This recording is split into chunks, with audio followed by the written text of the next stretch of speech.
Saludamos en el nombre del Señor a los hermanos y agradecemos a la vez este hermoso día que Dios nos ha dado también para poder dirigirnos a ustedes como pueblo de Dios, como también a aquellas personas que se han ido agregando y solicitan que se les envíe estos mensajes y que la gracia y el poder de Dios esté sobre sus vidas, porque nada podemos entender nosotros si no es por la gracia y el poder de Dios.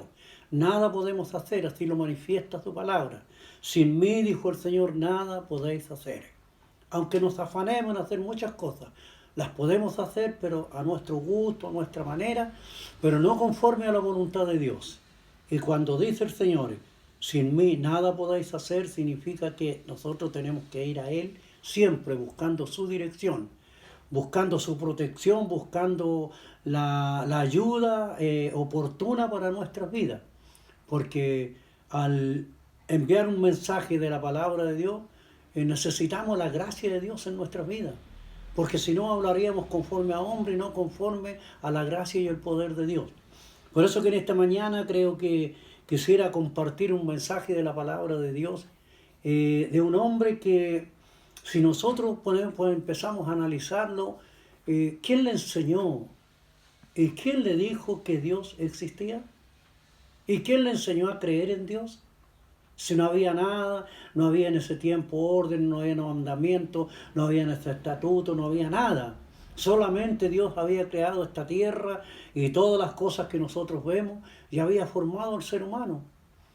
Pero resulta que Dios llama a un hombre y le pone una situación tremendamente difícil. Él era un hombre, dice, de posesiones, un hombre de un estatus social, económico bueno, como también tenía criado, tenía de todo. Era un hombre pudiente, era un hombre que no le faltaba nada.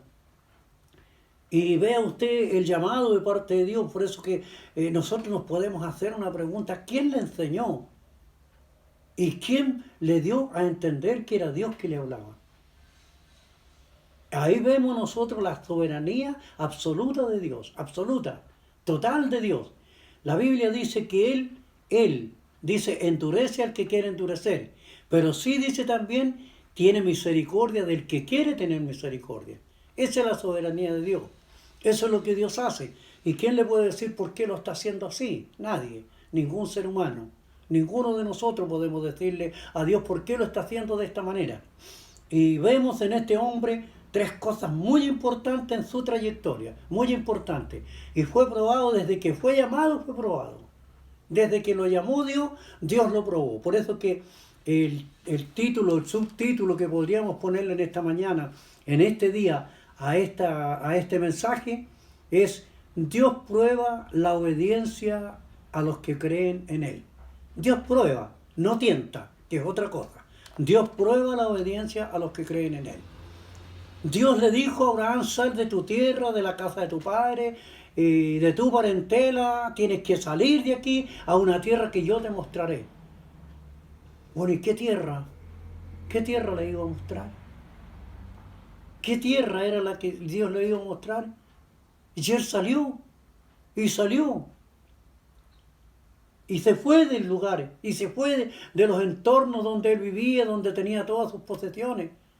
Y más allá, ¿qué muestra la palabra de Dios? Encontró pobreza, se empobreció, tuvo hambre, pasó hambre. Bueno, podía haberse devuelto y haber dicho, bueno, Dios me llamó y me dijo que me viniera a una tierra que Él me mostraría. Bueno, ¿y dónde está la tierra? ¿Dónde está? ¿Dónde está la promesa de Dios? Podía haber dudado, pero no dudó. Y nosotros vemos cosas tan importantes en este mensaje, y quiero leerlo en el capítulo 22 del libro de Génesis, en el principio de la palabra de Dios en la Biblia, el primer libro de la Biblia, Génesis.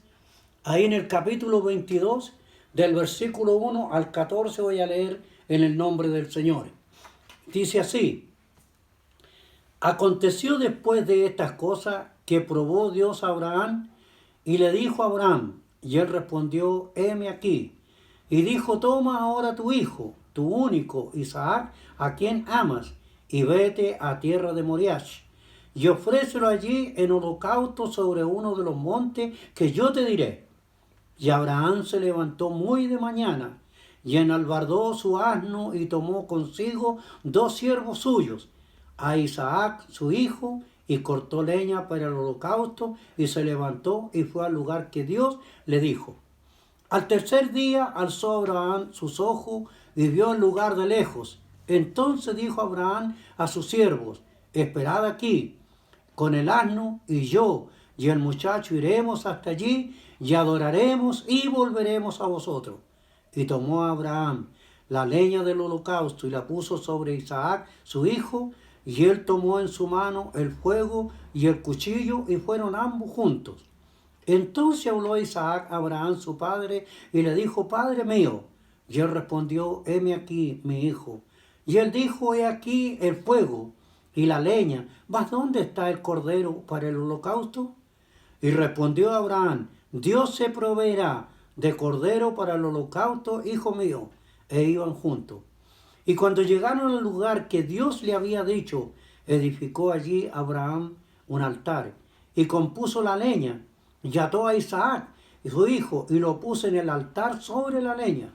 Y extendió Abraham su mano, y tomó el cuchillo para degollar a su hijo. Entonces el ángel de Jehová le dio voces desde el cielo, y dijo: Abraham, Abraham. Y él respondió: heme aquí. Y dijo: no extiendas tu mano sobre el muchacho, ni le hagas nada, porque ya conozco que temes a Dios, por cuanto no rehusaste tu hijo, tu único. Entonces alzó Abraham sus ojos y miró, y aquí a sus espaldas un carnero trabado en un zarzal por sus cuernos. Y fue Abraham y tomó el carnero y lo ofreció en holocausto en lugar de su hijo. Y llamó a Abraham el nombre de aquel lugar: Jehová proveerá. Por tanto se dice hasta hoy: en el monte de Jehová será provisto. Amén. Qué hermoso mensaje. Qué hermoso relato de la palabra de Dios. Y decíamos que Dios prueba a los que creen en Él. Este Abraham fue un hombre que, como decía, nadie le enseñó que había Dios. Nadie le dijo que tenía que creer en Dios. Pero sintió un llamado, y un llamado divino. ¿Cómo pudo entender que era Dios que le hablaba? Son las interrogantes que hoy día nosotros nos podemos hacer. Es por eso que la Biblia habla del padre de la fe. Porque la fe es la convicción de lo que se espera, ¿no es cierto? Y en la fe, dice, es la esperanza que nosotros tenemos que tener, los hijos de Dios. Después la fe, dice, la certeza de lo que se espera, la convicción de lo que no se ve. Eso es fe. Creer en algo que no se ve. Creer en algo que nunca ha visto usted, pero puede creer. ¿Eso quién lo da? Solamente Dios. Porque la fe no es nuestra, de los seres humanos. La fe es un don de Dios. Y vemos aquí, y decíamos la soberanía de Dios. Y vemos aquí que Abraham fue llamado. Y las pruebas que se hicieron, separarse de su parentela primero. Él pudo pensar muchas cosas. Pudo haberse devuelto cuando le fue mal. Pero siguió esperando en lo que Dios le había dicho. Y tenemos que salió sin un rumbo fijo, porque le dijo Dios: a una tierra que yo te mostraré. No le dijo: te voy a llevar a tal lugar. No, no le dijo eso, sino le dijo: a una tierra que yo te mostraré. Y Abraham esperó pasaron más o menos 25 años, hasta cuando Abraham tuvo que hacer esto que estamos nosotros hoy día leyendo. Más o menos 25 años pasaron. Y Abraham no se cansó de creer en Dios. Fue llevado por Dios a Egipto. Él lo enriqueció Dios en Egipto. Lo trajo de regreso a la tierra por donde él había pasado. Porque esa era la tierra prometida. Y era tierra, dice, en parte árida y en parte era fructífera también. Era fértil la tierra. Pero él no sabía que ese era el lugar. Pero cuando Dios lo llamó ya directamente y le habló, él le dijo y le hizo promesas grandes. Y vemos nosotros ahora que dentro de las promesas que Dios le hizo, le prometió un hijo. Y esta tercera prueba de fe, podríamos decir, esta tercera prueba de fe que Dios prueba a Abraham, creo que es algo que nosotros debiéramos meditar mucho en nuestras vidas. Dese cuenta que Dios le había prometido en su vejez, dice que tenía ya 90 años. Y Sarai tenía 80 años. ¿Cómo podían engendrar hijos a esa edad? Era imposible. Pero para Dios no hay nada imposible. Y Dios le prometió que en esa edad, en esa vejez, iba a tener un hijo, Sarai. Y Abraham creyó. Y Abraham creyó de que Dios le iba a dar un hijo. Y un hijo con una promesa. El hijo de la promesa. Dígame usted, después que Dios se lo da como promesa y que en él serían benditas todas las naciones de la tierra, en Isaac, en Abraham, Isaac y Jacob, que iba a ser su descendencia. Dígame usted una cosa imposible. Tocó lo más íntimo del ser humano, que es la parte paternal. ¿Quién de nosotros como padre seríamos capaces de entregar un hijo en sacrificio a Dios y degollarlo y ofrecerlo en un sacrificio santo a Dios? Preguntémonos nosotros ahora, en estos días, ¿seríamos capaces nosotros de hacerlo? Decimos creer en Dios, decimos que tenemos fe en el Señor, pero si Dios nos probara en esta forma, creo que Dios nos daría la capacidad de poder entender y no tendríamos duda cuando Dios da la capacidad. Abraham fue capacitado por Dios en la fe, no porque él quiso hacerlo, no. A Abraham lo que le interesaba era obedecer a Dios. Él no pensó en que Dios le haya prometido de que iba a tener una descendencia de ahí de Isaac, sino que tomó al niño nomás. Ahora, Dios se proveerá. Es una palabra muy importante, porque Dios se proveerá significa Yahvé Jireh. Yahvé Jireh. Dios es Dios. Dios es soberano. Dios es único. Dios se provee todas las cosas que Él quiere para hacer algo, pero tiene que tomar al ser humano. Muchas veces tiene que tomar. Por eso que Dios prueba a su pueblo. ¿Qué pensamos nosotros en estos días que estamos pasando? Siempre usted me puede decir cuántas veces se ha dicho lo mismo, que estamos para ti. Y es necesario recordarlo todas las veces que sea necesario. ¿Qué sabemos nosotros si Dios nos está probando? ¿Sabemos nosotros? ¿Sabemos cuál es lo que Dios quiere de nosotros? ¿Qué es lo que vamos a hacer en estos días? Si dudamos, si claudicamos, yo creo que no temo equivocarme de que mucho pueblo en estos días a lo mejor ha claudicado. Mucho pueblo a lo mejor hemos querido tirar, como dice el mundo, la toalla. Pero Dios no quiere eso de nosotros. Dios quiere que confiemos, Dios quiere que esperemos en Él. Y si nosotros decimos servir a Dios, debemos de esperar en la promesa eterna de parte de nuestro Dios. Porque lo que Dios nos ha prometido a nosotros no es en esta tierra, no es aquí, es algo maravilloso. Aquí hay significados muy hermosos en este pasaje que sería largo ir explicándolo uno por uno. Pero en este pasaje hay pasajes muy hermosos y que tienen un gran significado. Que Dios nos bendiga, que Dios nos ayude, que Dios conforte nuestras vidas, para que nosotros podamos entender. Por eso que si nosotros miramos, el niño había sido instruido, prueba de que había sido instruido, en que había que ofrecer holocaustos a Dios, había que ofrecer sacrificios a Dios, y a través de eso era un cordero que se sacrificaba, se podía sacrificar. Dígame usted si no había mandamiento, no habían ordenanza. Que Dios nos bendiga. ¿Cómo entendió Abraham que tenía que tener un cordero? ¿Por qué le enseñó al niño que tenía que tener un cordero para el holocausto? Dios bendiga nuestras vidas.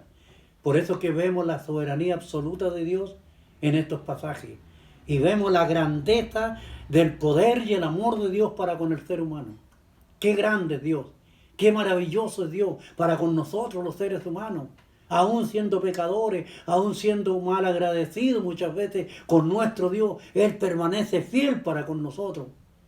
Dice, aunque nosotros permaneciéramos infieles. No dice permanece fiel, no. Si nosotros permaneciéramos infieles. Él dice que es fiel para con nosotros. Porque dice que Él no se puede negar a sí mismo. Él un día prometió algo para nosotros y Él no va a echar pies atrás de lo que Él ha prometido para nosotros. No. Nosotros podemos claudicar, nosotros podemos equivocarnos, nosotros podemos dudar de lo que Dios nos ha dado, pero Dios nunca va a dudar de lo que Él dijo y lo está haciendo y va a terminar la obra en cada uno de nosotros. Que Dios nos bendiga, estimados hermanos, en esta mañana. Permítame decirle en esta mañana, usted fortalezcase en el Señor. Hermano querido, fortalezcase en el Señor. Amigo que nos oye, busque la presencia de Dios.